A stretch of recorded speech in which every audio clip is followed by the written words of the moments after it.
संभल जामा मस्जिद के सदर एडवोकेट जफर अली दरअसल ये चाह रहे थे कि ईद से पहले जमानत मिल जाए। इसके लिए बाकायदा उन्होंने कोर्ट में जमानत याचिका लगाई। वकीलों की फौज ने उनकी तरफ से कई दलीलें रखी, लेकिन संभल पुलिस ने कोर्टरूम के भीतर ऐसा क्या कहा कि जफर अली की जमानत याचिका खारिज हो गई। और जो लोग कह रहे थे कि जफर अली को जेल में जान का खतरा है, उन लोगों पर क्या टिप्पणी की है, उन लोगों को क्या जवाब दिया गया है जेल प्रशासन की ओर से, आपको पूरी कहानी बताते हैं। लेकिन सबसे पहले सुनिए कि जफर अली की जमानत याचिका पर जब कोर्ट में सुनवाई शुरू हुई तो कोर्ट रूम के भीतर क्या क्या हुआ। दरअसल जफर अली ने जमानत याचिका लगाई थी कि मुझे जमानत इस आधार पे दी जाए क्योंकि केस डायरी जो है दाखिल नहीं हो पाई और जामा मस्जिद के वो सदर और अधिवक्ता भी हैं, इस आधार पर उन्हें अंतरिम जमानत मिलनी चाहिए, अंतरिम जमानत पर उनको रिहा किया जाना चाहिए।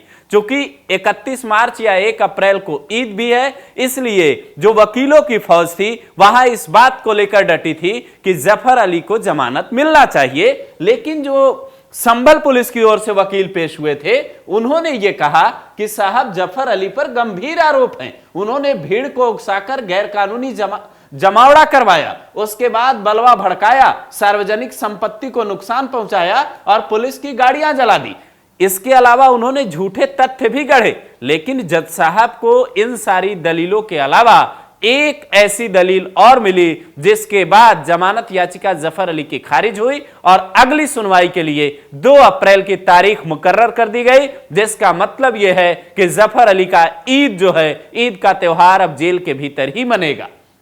दरअसल जज साहब के सामने संभल पुलिस के वकील ने यह कहा है कि इनके ऊपर जो आरोप हैं वो गंभीर श्रेणी में आते हैं और मृत्यु दंड तक की सजा का प्रावधान इन धाराओं में है, जिसके बाद मामला पेचीदा हो गया, मामला काफी गंभीर हो गया। चूंकि जफर अली एडवोकेट भी हैं, तो आपको याद होगा जब वो पुलिस से पूछताछ के लिए जा रहे थे, जब पुलिस के सामने वो पूछताछ के लिए जा रहे थे तो उनका हंसता हुआ चेहरा सबके सामने आया था। लेकिन पूछताछ के बाद जैसे ही गिरफ्तारी हुई, धाराओं का पता उन्हें चला, उसके बाद चेहरे का रंग उड़ गया। आप ये तस्वीर देख सकते हैं कि उसके बाद कैसे पुलिसकर्मी इन्हें गाड़ी में बिठाकर ले जा रहे हैं। लेकिन इसके बावजूद जफर अली ने यह कहा है कि मुझे फंसाया गया है क्योंकि मैंने पुलिस वालों की पोल खोल दी थी।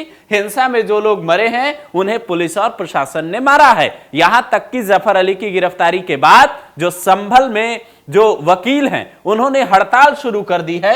और इसी बीच एक खबर यह भी सामने आई कि जफर अली की जान को खतरा है, ऐसे आरोप उनके परिवार वालों ने लगाया है। बाकायदा जफर अली के जो भाई हैं ताहिर अली, वो ये कहते हैं कि जेल प्रशासन ने उनका नाम ऑनलाइन ब्लॉक कर दिया, इस कारण वे अपने भाई को दवाई, खाना और कपड़े तक नहीं पहुंचा पा रहे हैं।